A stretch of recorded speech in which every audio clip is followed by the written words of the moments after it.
Before you begin, remove the service cover. Removal.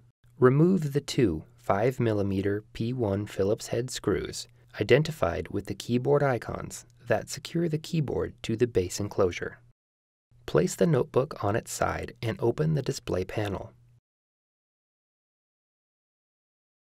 While supporting the notebook and keyboard, insert a keyboard release tool into the opening in the base enclosure and gently press the keyboard to partially release it from the top cover.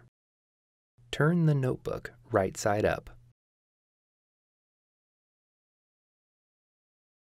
Lift the rear edge of the keyboard and rotate the keyboard toward the front of the notebook until you have access to the keyboard and the keyboard backlight ribbon cables and ZIF connectors. Caution: take care not to scratch the top cover. Using minimal force, lift the locking bar up on the keyboard backlight ZIF connector and disconnect the keyboard backlight ribbon cable from the system board. Using minimal force, lift the locking bar up on the keyboard ZIF connector and disconnect the keyboard ribbon cable from the system board.